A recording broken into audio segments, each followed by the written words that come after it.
Le lion et la souris. Il était une fois, dans une jungle très lointaine, un noble lion nommé Jato. C'était le roi de la forêt ainsi que le maître de tous les animaux. Bien qu'il l'adorait, les animaux étaient toujours un peu nerveux en sa présence, puisque ce dernier possédait une paire de dents plutôt imposantes.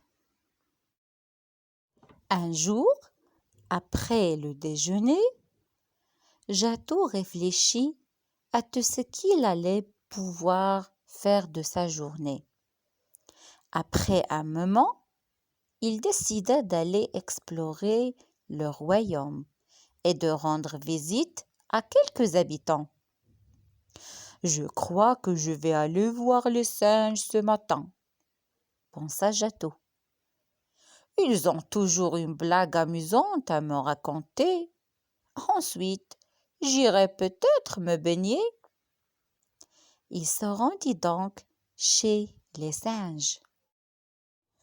Une fois arrivé à l'arbre des singes, Jato rugit pour annoncer sa présence.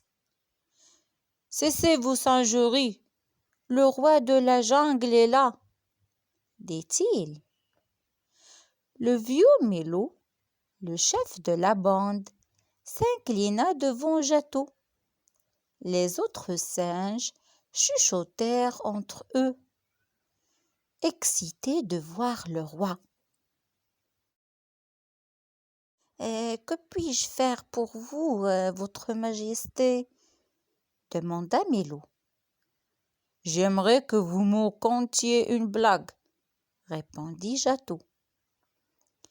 Milo afficha un large sourire. Il avait justement une histoire drôle en tête et il était certain qu'il allait plaire le roi. Quelle heure est-il lorsqu'un éléphant s'assoit sur notre maison? Demanda Milo. Quelle heure? Répéta Jato. Bien, c'est l'heure de s'acheter une nouvelle maison.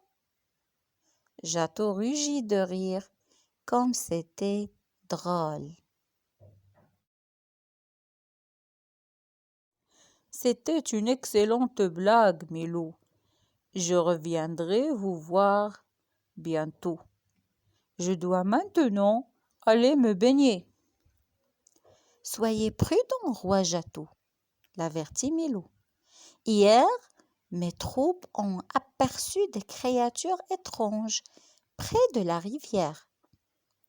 Jato, fait étonné, curieux de découvrir de quoi il s'agissait, il décida d'aller enquêter. Jato s'enfonça dans la jungle et salua les sangliers, les perroquets, les guépards, ainsi que tous les animaux qu'il rencontra sur son chemin. Il demanda à chacun d'eux s'ils étaient au courant de cette rumeur, mais aucun ne semblait en avoir entendu parler. Pendant ce temps, une petite souris nommée Misty trottinait près de la rivière. Trop concentrée à trouver des baies et des noix pour son repas, elle ne remarqua pas le lion endormi.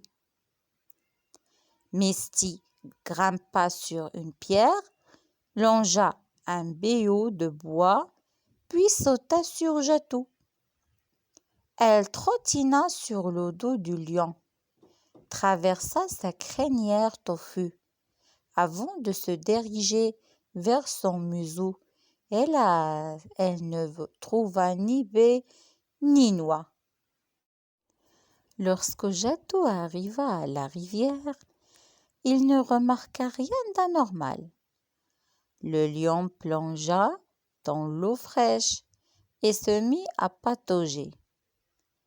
Il avait tant de plaisir qu'il finit par oublier les créatures étranges. Puis, Jatou s'étendit sur le sol pour faire une sieste. Il était fatigué d'avoir tant nagé. Misty s'apprêtait à sauter du museau de Jatou lorsque celui-ci l'attrapa dans sa grosse patte.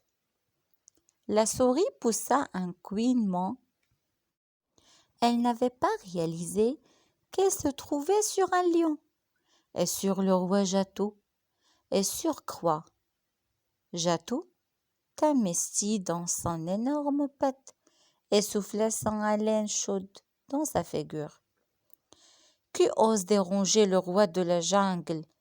rugit Jatou. « Je m'appelle Misty » balbutia la petite souris. « Comment as-tu osé me sortir de mon sommeil ?» demanda Jatou. « Je suis tellement fâché que je te mangerai. »« Pardonnez-moi, votre majesté, » s'excusa Misty. « Je n'avais pas l'intention de vous réveiller. Je vous en supplie, ne me faites pas de mal. » Jatou avait suffisamment mangé au déjeuner et n'avait plus faim. Mais il savait qu'il devait se montrer autoritaire avec les créatures de la jungle. Le lion serra son emprise sur la souris. Lorsqu'il rugit, la pauvre Misty se mit à trembler de peur. « Dis-moi, Misty, pourquoi je ne devrais pas te manger ?» dit Jatou. « Si vous me laissez partir, » répondit Misty en rassemblant tout son courage. « Je me souviendrai de votre gentillesse. Un jour, si vous avez besoin de mon aide, je vous rendrai l'appareil. » « Comment une petite souris pourrait venir en aide à un grand lion comme moi ?» demanda Jatou. « Tout le monde a besoin d'aide, un jour ou l'autre, » expliqua Misty. « Qui sait, je vous sauverai peut-être la vie. » Jatou était impressionné par la bravoure de la souris. Cela prenait beaucoup de courage pour tenir tête au roi de la jungle. « Tu peux partir, » dit Jatou en déposant Misty sur le sol.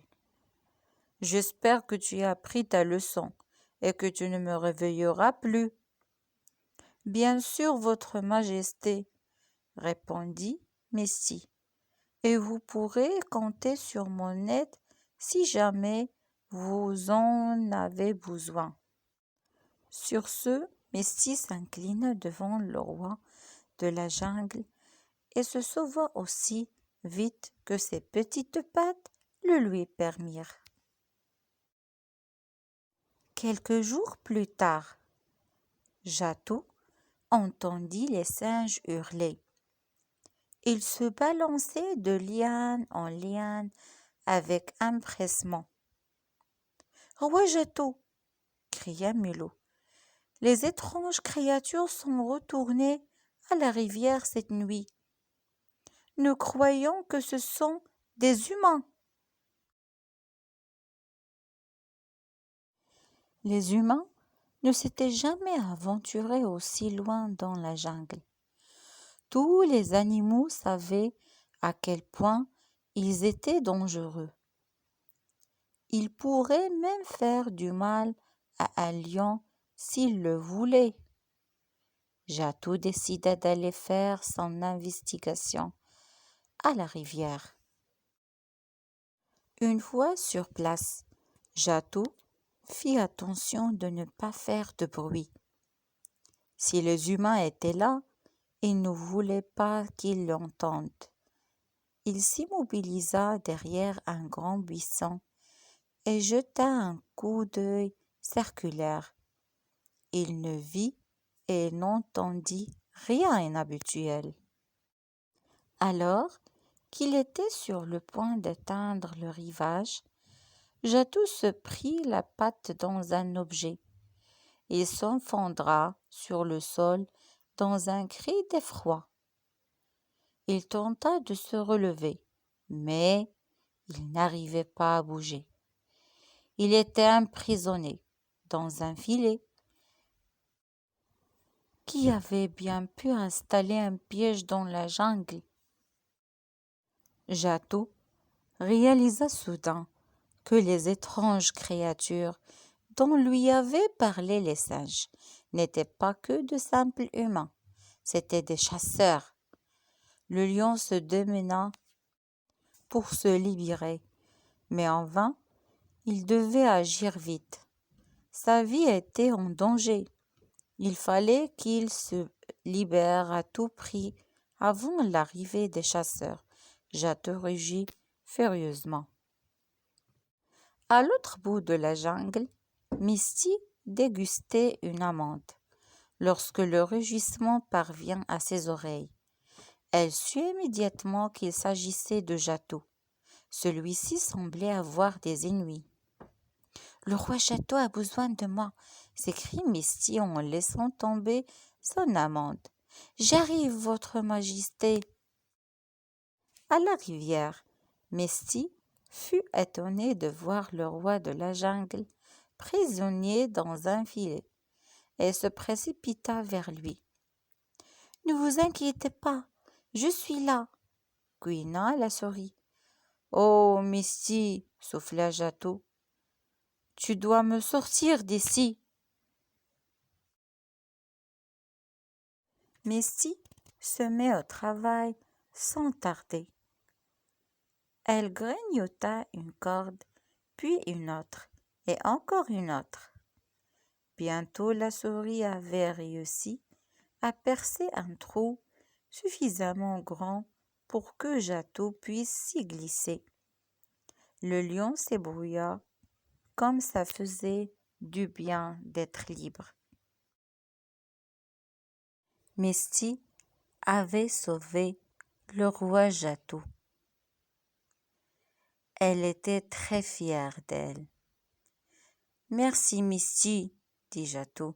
« Tu m'as sauvé la vie. En plus, tu m'as appris une bonne leçon. Même les petites créatures peuvent accomplir de grandes choses. » À partir de ce jour, Jatou et Misty devinrent les meilleurs amis du monde. On ne vit plus jamais les chasseurs. Et le roi Jatou régna dans la jungle très, très longtemps.